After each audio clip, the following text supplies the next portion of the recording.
ونشهد أن سيدنا وسندنا وحبيبنا وحبيب ربنا محمد ورسوله أما بعد فأعوذ بالله من الشيطان الرجيم بسم الله الرحمن الرحيم فاذكروني أذكركم واشكروا لي ولا تكفرون صدق الله مولانا العظيم وصدق رسوله النبي الأمي الكريم ونحن على ذلك من الشاهدين والشاكرين والحمد لله رب العالمين. سارے اللہ محبت ادب اور مدینہ پاک میں تصور کرتے ہیں الصلاۃ والسلام علی الصلاۃ والسلام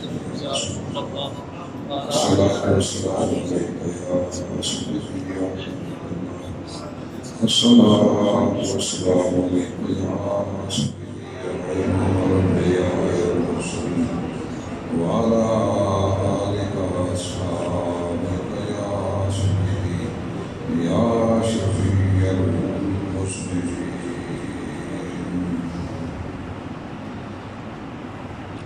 صاحب سجادہ صاحب سید جناب صدر نعیم رسول صاحب صاحب سجادہ اسکرانہ علیہ لیلہ شریف جملہ شہزادگان آستانہ علیہ پیر دکھارہ شریف استاد العلماء حضرت علامہ جناب پیر محمد اسلم رضوی صاحب خلیفہ مجاز آستانہ علیہ پیر شریف جملہ اساتذہ طلبہ دارالعلوم حاضر بزرگوں دوستوں بھائیوں عزیزوں السلام علیکم. ہماری خوش قسمتی ہے کہ آج ہم ایک دفعہ پھر اللہ رب العزت کے اس مغفور بندے کی بارگاہ میں حاضر ہیں اور ان کے عرص پاک کی محفل میں ہمیں شرکت کا موقع عطا ہوا کہ جس ہستی کو ہم نے یہ شان عطا فرمائی کہ وہ اس حدیث کے مصداق ہے. ایک دن سید عالم صلی اللہ علیہ وسلم تشریف لے گئے ایک پہاڑی کے پاس. تو یہ پہاڑیاں دیکھ کر مجھے وہ حدیث رستے میں بھی یاد آ رہی تھی وہ آپ کو بیان کر رہا ہوں. حضور کے صحابہ بھی سرکار کے ساتھ موجود تھے. اللہ کے پیارے حبیب صلی اللہ علیہ وآلہ وسلم کی زبان اقدس سے اچانک یہ الفاظ نکلے سبق المفردون. صحابہ کرام کو مطلب سمجھنا کیا کہ کائنات کی مراد کیا ہے. مراد مصطفیٰ تک رسائی حاصل کرنے کے لیے عرض کو نہ ہوئے آقا اس کا مطلب کیا ہے. ظاہری معنی تو یہ تھا عربی کے دو لفظ ہیں. سبق کا معنی سبقت لے گئے المفردون فرمایا مفردون سبقت لے گئے. مفردون سبقت عرض کی آقا مفردون کون ہے.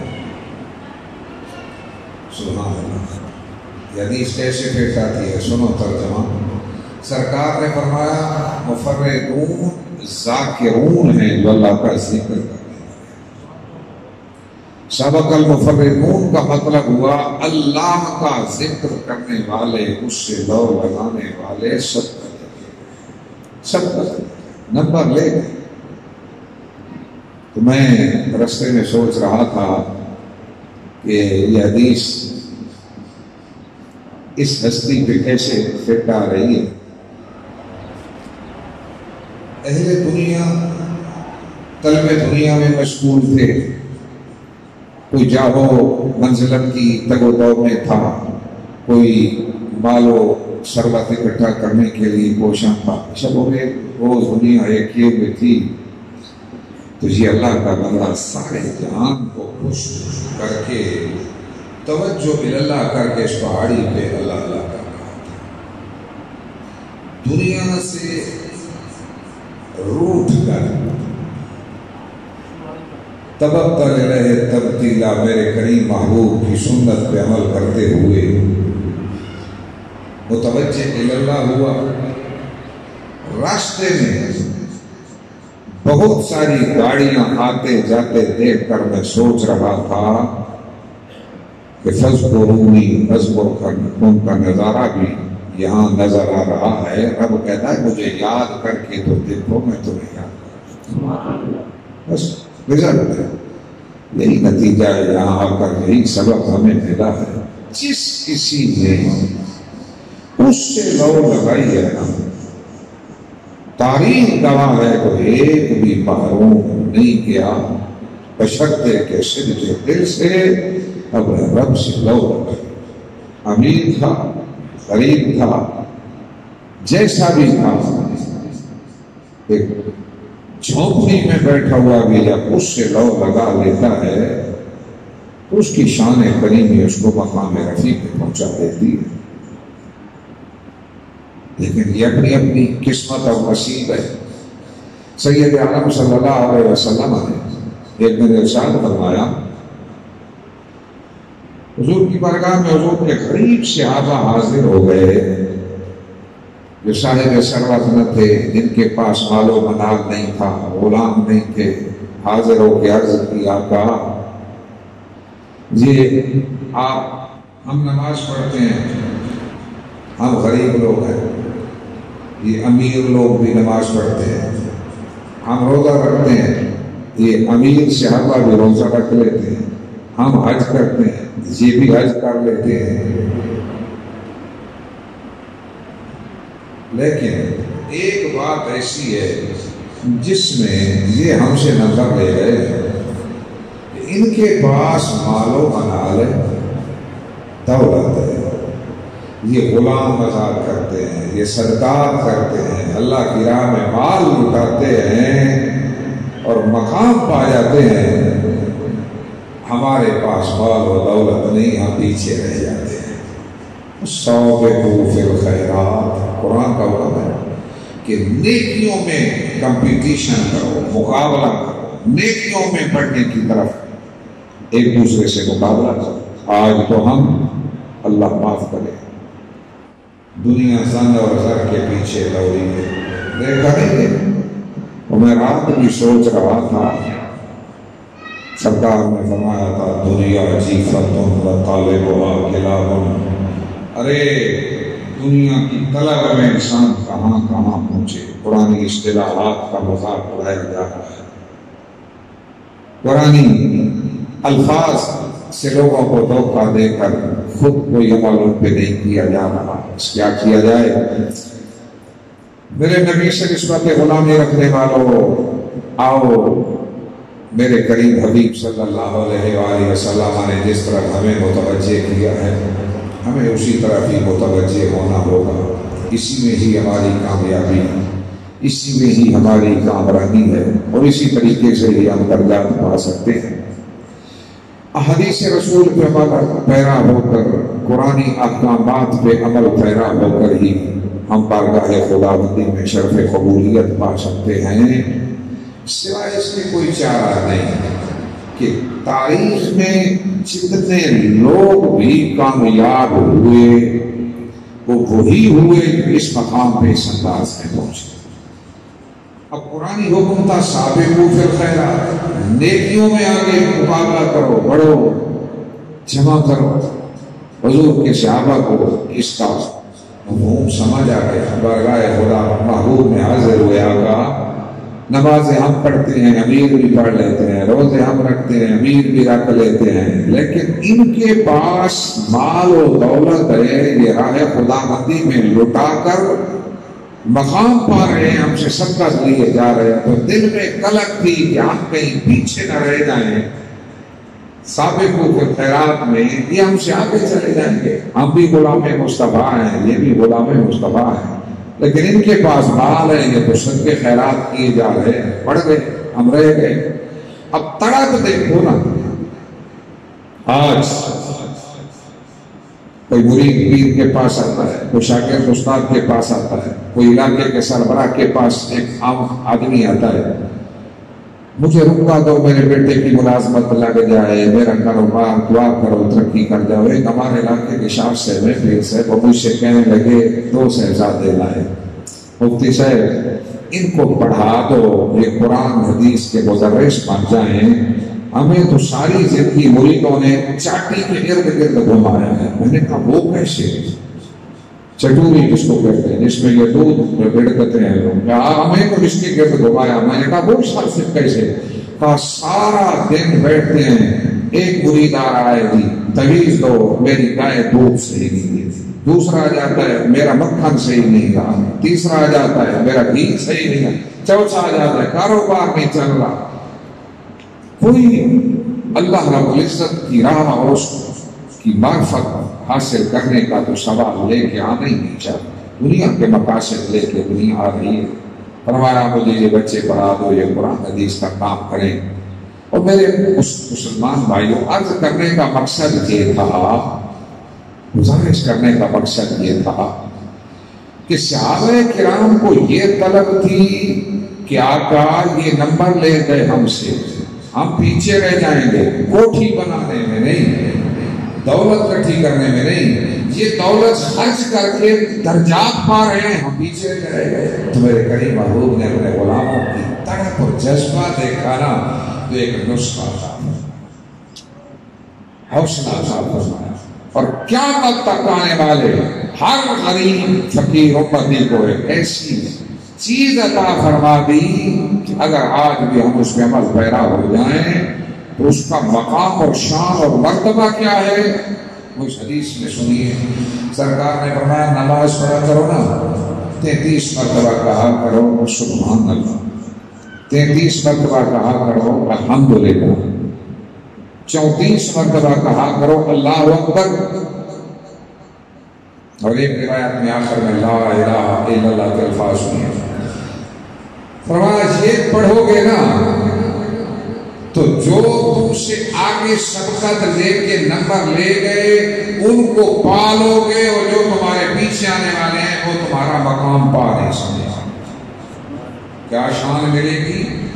اگلوں کو تم پالو گے، ان کے پیچھے لاحق ہو جاؤ گے، اور پچھلے تمہیں نہیں پا سکے۔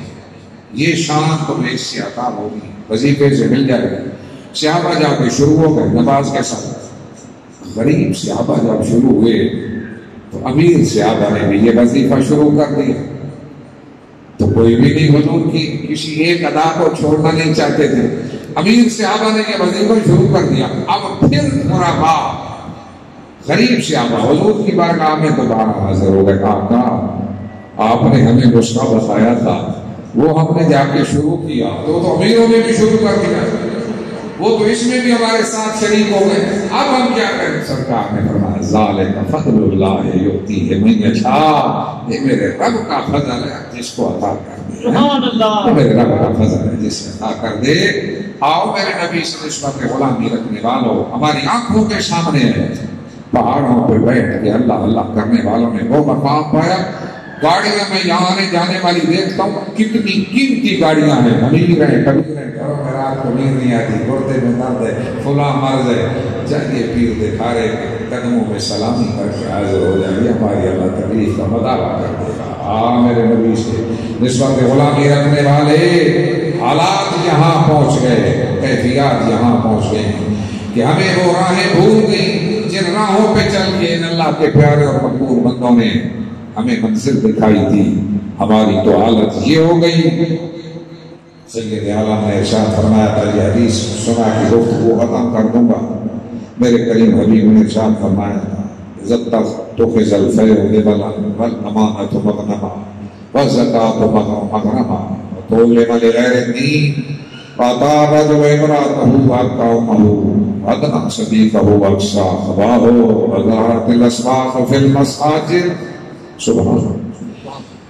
سرکار نے فرمایا جب ایسا وقت آ جائے کہ لوگ مالے فے کو مالے غنیمت کر کے کھانا شروع کر دیں، قومی خزانے کو لوٹنا شروع کر دیں، ساری قوم کا پیسہ تھا، لوگ اس کو مال غنیمت سمجھ رہے ہیں، کھانا شروع کر دیں، اور فرمایا حالت یہ ہو جائے عزت تو کے گل فے ہوتے بل امانت، فرمایا اللہ کی راہ میں جو بندے کسی کو امانت دے کے جاتے ہیں یا اپنی ذاتی امانت دے کر جاتے ہیں، کسی مسجد و مدرسے کو دے کے جاتے ہیں، کوئی انسان کسی کے پاس امانت رکھتا ہے اور پوری قوم کا پیسہ حکومتی خزانوں میں ہوتا ہے، یہ سب امانتے ہیں، اور جب ایسا دور آ جائے کہ لوگ امانت کو مال غنیمت اپنا حصہ سمجھ کے کھانا زکات و مغنم فرمایا جب ایسا دور آ جائے کہ زکات کو لوگ چٹی سمجھیں، بجائے اس کے کہ رب کی رضا مقصود ہو، چٹی سمجھیں کہ یہ مولویوں نے ہمارے اوپر ٹیکس لگا دیا ہے، زکات کو چٹی سمجھنا شروع کر دیں۔ اور فرمایا جب ایسا دور آ جائے کہ دین کی تعلیم کو چھوڑ دیا جائے، دنیا کی تعلیم کے پیچھے انسان دوڑنا ہے، فرمایا جب ایسا دور آ جائے کہ انسان اپنی بیوی کی اطاعت شعاری شروع کر دے، بیوی کی بات ماننا شروع کر دے، اور ماں کی بات کو پس پشت ڈال دے، ماں کی طرف پیٹھ ہے، اس کی کوئی نہیں مانتا سکتا، بیوی کی اطاعت شعاری اور غلامی کرنے شروع کر دیں، فرمایا جب ایسا دور آ جائے کہ باپ کو دور کر دیا جائے اور یار اور دوست کو قریب کر لیا جائے، فرمایا جب ایسا دور آ جائے کہ مسجدوں میں لوگ اپنی آوازیں بلند کرنا شروع کر دیں، چہ جائے کہ خانہ خدا میں آ کر سر جھک جاتے، خوفداری ہوتا کہ اللہ کی بارگاہ میں آ گئے، بے نیاز کی بارگاہ کی حاضری، وہاں دنیاوی گپ شپ، دنیاوی تذکرے، دنیاوی جھگڑے، گھروں کے جھگڑے بھی مسجدوں میں لائے، دنیاوی باتیں، زبان درازی شروع ہو گئی۔ جب ایسا زمانہ آ جائے اگلے جملے سنو نا رونگٹے کھڑے ہو گئے، وَصَادَ الْقَبِيلَ مَفَاسِقُهُ وَكَانَ زَعِيمُ الْقَوْمِ أَرْذَلَهُمْ وَأُكْرِمَ الرَّجُلُ مَخَافَةَ شَرِّهِ۔ میرے کریم نے فرمایا جب وہ زمانہ آ جائے کہ اس قبیلے کے سردار وہ لوگ بن جائیں جو اللہ کے نافرمان، جو اللہ کے نافرمان ہیں، وہ قبیلوں کے سردار بن جائیں، اور قوم کا گھٹیا آدمی قوم کا سربراہ بن جائے، رذیل آدمیوں کا وہ ان کا نمائندہ بن جائے۔ اور فرمایا اُکرِمَ الرَّجُلُ مَخَافَةَ شَرِّهِ، انسان کی عزت اس لیے کی جائے کہ کوئی میرے ساتھ شرارت نہ کر دے، سلوٹ اس لیے بڑے بڑوں کو کیے جا رہے ہوں کہ مجھے کوئی نقصان نہ پہنچائے۔ چاہیے تو یہ تھا کہ ان العزت للہ ولرسولہ وللمؤمنین، عزت اللہ کے لیے تھی، عزت اس کے رسول کے لیے تھی، عزت مومنوں کے لیے، تقوی کی بنیاد پہ سلوٹ نہ لگے، اس لیے سلوٹ لوگ کرنا شروع کر دیں کہ مجھے کوئی نقصان نہ پہنچے، کوئی FIR نہ درج کرا دے، کوئی پرچہ نہ کرا دے، دنیا کی خاطر عزت شروع کر دیں، بجائے اس کے کہ اللہ کا بندہ آ رہا ہے، راتوں کو شب بیداری کرنے والا آ رہا ہے، اللہ اللہ کرنے والا آ رہا ہے، اس لیے نہیں دنیا کی خاطر تعظیم و تقریب شروع ہو جائے۔ اگلا جملہ سنا، فرمایا ظاہرت الکائنات والمعازف، فرمایا جب ایسا دور آ جائے نا جب یہ رڈیاں بدماش روڈوں پہ آ جائیں، عیاں ہو جائیں لوگوں کے سامنے، اور ڈھول تماشے یہ بھی عیاں ہو جائیں، عام ہو جائے مخلوق میں، آنکھوں سے دیکھا ہے۔ آج کتبے لیے مسلمان عورتیں روڈوں پہ نعرہ لگاتی ہیں، میرا جسم میری مرضی، میرا جسم میری مرضی۔ خدا میرے محبوب کائنات صلی اللہ علیہ وسلم کائنات کے سامنے ایک نقشہ پیش فرما رہے تھے، فرمایا جب ایسا دور آ جائے، حالانکہ چاہیے تو یہ تھا، سرکار فرماتے مثل غافلۃ فی زینۃ فی غیر اہلہا کمثل ظلمۃ لا نور لہا، فرمایا جو لوگوں میں ناز و نخرے کرتی، اپنی زیب و زینت دکھاتی عورتیں غیر مردوں کے سامنے بے پردہ ہو کے آئیں گی، سید عالم صلی اللہ علیہ وسلم نے فرمایا ان کی مثال ایسے ہے کہ کہ روز قیامت وہ ایک تاریکی ہوگی جس کے اندر کوئی روشنی نہیں ہوگی۔ اور میرے نبی سے جس بات ہے غلامی رکھنے والوں، سید عالم صلی اللہ علیہ وسلم فرماتے ہیں میرے دور میں وہ لوگ نہیں آئے، وہ آئیں گے جن کے ہاتھوں میں کوڑے ہوں گے، بس ناؤ بالبکر، فرمایا جس طرح گایوں کے دم ہوتے ہیں ایسے کوڑے لے کر لوگوں کو مار رہے ہوں گے۔ دیکھا نہیں ہندوستان میں کیا فرمایا ایسی عورتیں آئیں گی کاشیات عاریات ممیلات مائلات رؤوسہن کاسنمۃ البخت المائلہ، فرمایا ایسی عورتیں آئیں گی جو کپڑے پہنے ہوئے تو ہوں گی لیکن ننگی ہوں گی، کپڑے نہ پہننے جیسے، لوگوں کو اپنی طرف مائل کریں گی، لوگوں کو اپنی طرف مائل کریں گی، خود لوگوں کی طرف مائل ہوں گی۔ فرمایا ان کے سروں پہ یوں جوڑے ہوں گے جیسے بختی اونٹوں کے کوہان ہوتے ہیں۔ آگے ارشاد فرمایا لا يدخلن الجنہ، تھا مسلمان عورتوں تک حضور کا یہ پیغام پہنچا دو، یہ کلپ پہنچا دو گھروں میں، مسلمان عورتوں تک پہنچا دو، لا يدخلن الجنہ، وہ عورتیں جنت میں داخل ہوں ولا یجدن ریحہا وان ریحہا من مسیرۃ کذا و کذا، حضور فرماتے ہیں دور دور تک جنت کی خوشبو آ رہی ہوگی لیکن ایسی عورتوں کو جنت کی خوشبو بھی نہیں سنتی، اتنی دور ہوگی۔ خدا را میرے نبی سے نسبت غلامی رکھنے والوں، یہ معاشرے کا بگاڑ جو ہر طرف نظر آ رہا ہے، اب تو یہاں تک شیطان کی گرفت پہنچی کہ مزارات پہ حاضر ہونے والی عورتیں بھی اللہ کے محبوب کے فرامین کی پابندی نہیں کرتی، حجاب کا لحاظ نہیں رکھتی۔ خدا را میری ماں بہنوں کو یہ پیغام پہنچا دو، مزاروں پہ آنے سے پہلے اہتمام کرو۔ سیدہ کائنات حضور کے روز اقدس میں حاضر ہوتی ہیں، وہ خاص اہتمام پردے کا نہیں کہ میرے گھر والے ہیں، حضرت صدیق اکبر کی بازار شریف بن گئی، قبر شریف بن گئی، تو خاص اہتمام نہیں۔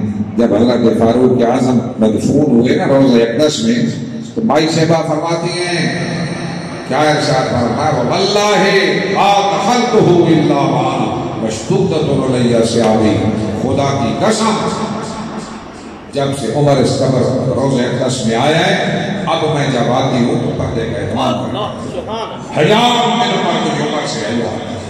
دو باتیں بتا گئی، ام المومنین بتا گئی کہ قبروں میں رہنے والوں کو مردہ نہ سمجھو، اگر عمر فاروق سے حیا کر رہی ہوں تو میرے کریم محبوب کی شان کیا ہے۔ اور صاحب یہ بھی بتا دیا کہ عورتیں اگر آئیں تو کس انداز میں آئیں، صاحب قبر سے حیا کی جا رہی ہے۔ اور میرے نبی سے نسبت غلامی رکھنے والوں، اپنے گھروں میں جا کے یہ پیغام مصطفیٰ پہنچاؤ، اہل خانہ تک پہنچاؤ، عورتیں عورتوں تک پہنچائیں۔ ایک طرف مغربی جرات میڈیا نے ہماری نسلوں کو تباہ کرنے کی ٹھان رکھی ہے، اور میرے نبی کے غلام ہم بھی حضور کی امت تک پیغام مصطفیٰ پہنچاتے رہنا ہمارا کام ہے۔ سید عالم صلی اللہ علیہ وسلم نے وَلَا آخر حاضر امت یملہا، وہ دور آئے گا اس امت میں پیچھے آنے والے پہلوں پہ لان کھان شروع کر دیں گے، کوئی صحابہ پہ، کوئی اہل بیت پہ، کوئی اولیاء پہ آوازیں کس رہا ہے۔ خدا را اپنی نسلوں کو بچانے کی ضرورت ہے۔ جب یہ حالات عروج پذیر ہو جائیں، جب یہ حالات ظاہر ہو جائیں نا، تو میرے کریم حبیب 1450 سال پہلے فرما رہے تھے جب یہ نشانیاں ظہور پذیر ہو جائیں تو پھر کیا ہوگا؟ اور تَقِبُوا عِنْدَ ذَلِكَ رِيحًا حَمْرَاءَ وَزَلْزَلَةً وَخَسْفًا وَمَسًّا وَغَرْسًا وَآيَاتٍ تَتَابَعُ كَرِجَامٍ كَوْكَسٍ فَوْقَ تَتَابَعُ۔ حضور فرماتے ہیں جب یہ علامتیں ظہور پذیر ہو جائیں تو پھر انتظار کرنا، انتظار کرنا کس بات کا؟ فرمایا سرخ آندھیاں چلیں گی، زلزلے آئیں گے، بمباریاں ہوں گی، پتھر برسیں گے، لوگ زمین میں دھنسیں گے، اور فرمایا اس طرح آفات ظہور پذیر ہوں گی، اس طرح مصیبتیں نشانیاں آئیں گی جس طرح کہ اگر ہار کا دھاگا ٹوٹ جائے نا، ایک ایک کر کے بن کا گرنا شروع کر دیتا ہے، تسبیح کے دانے گرتے ہیں، اسی طرح تمہارے اوپر مصیبتیں آنا شروع ہوتی ہیں۔ کوئی کہے گا ڈینگی آ رہا ہے، کوئی کہے گا کرونا آ رہا ہے، کوئی کہے گا سیلاب آ رہا ہے، کوئی کہے گا کوئی مصیبت آ گئی ہے۔ آپ میرے نبی سے اس بات کے غلامی رکھنے والے ضرورت اس بات کی ہے۔ قرآن کہتا ہے توبوا الی اللہ جميعا ایھا المؤمنون، مومنو جھک جاؤ رب کے سامنے۔ الم یعن للذین آمنوا ان تخشع قلوبهم لذکر اللہ، کیا ایمان والوں کے لیے ابھی وہ وقت نہیں آیا کہ ان کے ذکر، خدا کے ذکر کے لیے جھک؟ بس جب یہ کیفیت پیدا ہوگی تب انقلاب آئے گا، تبدیلی آئے گی، ورنہ نہ تبدیلیاں آئیں گی، نہ انقلاب آئیں گے، نہ ترقیاں آئیں گی، سارا جھوٹ ہوگا۔ سچ ہے اللہ کی صفت، سبحان اللہ، سچ ہے اصحاب مزار کے نقشے میں ہے۔ اللہ سے دعا ہے مولا انہی کے نقشے پہ چلنے کی توفیق عطا فرما، ان سے محبت بھی نصیب کر، ان کی راہوں پہ چلنے کی توفیق عطا فرما، اور ہماری ہاتھ پہ کرم کر ہماری بگڑی ہوئی قسمت کو سنوار دے۔ اللہ ہم سب کا حامی ناصر ہو۔ جس طرح میں اب سوچ رہا تھا کہ کتنی خوش قسمت ہے آج کی محفل کہ شروع ہوتے ہی مدینہ پاک میں ہمارا ذکر، بڑی بڑی خوشی۔ میں شکر ادا کرتا ہوں پیر طارق شاہ صاحب کا کہ وہاں بیٹھ کے آج ہمیں یاد کیا، بس ہمارے لیے کافی۔ ہم تو دوڑے تھے نا کہ اہل اللہ کی درگاہ میں حاضر ہو رہے ہیں، سچی بات ہے، میں کچھ پیریڈ پڑھاتے ہوئے اچانک پیغام پہنچا، میں دوڑ پڑا، لیکن یہاں آ کے یہ خوشی ہوئی کہ ان کے در پہ آتا ہے آگے پہنچا، تو محسوس ہوا کہ اچھا ادھر بھی ہمارا ذکر ہو رہا ہے، آج ادھر بھی ہمارے لیے دعائیں کی جائے، مولا ہمارے حال پہ کرم۔ اور کیسی خاص دعا کی ہے، وہ میری کوئی دل کی آرزو تھی، میرے خیال میں آج منظوری ہو گئی ہے۔ ارادہ رکھتا تھا کہ کسی رمضان شریف میں حاضری ہوئے، اور پہلے دعائیں کر رہے ہیں کہ جو آج ادھر آئے ہیں مولا انہیں مدعا دے، انشاءاللہ ہو جائے ہو جائے۔ اور دوسری بات جو انہوں نے کی ہے بڑی پیاری تھی کہ واقعی ہماری محفل کی زینت، کئی دفعہ میں بھی حاضر ہوا، پھر مطلوب رسول صاحب یہاں آسمان سے حاضر ہوتے تھے، تو یقیناً اس علاقے میں وہ بھی وہ اسلاف کی روایات کے امین تھے، ذکر اذکار کرنے والے شخص تھے، دنیا دار نہیں تھے۔ اللہ تعالیٰ ہم سب کو کرم فرمائے، اور ان کے اہل ویال اور ان کے جتنے شہزادگان ہیں سب کو اس آسمان پاک کے جملہ شہزادگان کو، جملہ غلاموں کو انہی بزرگوں کے نقشے میں چلنے کی توفیق عطا فرمائے۔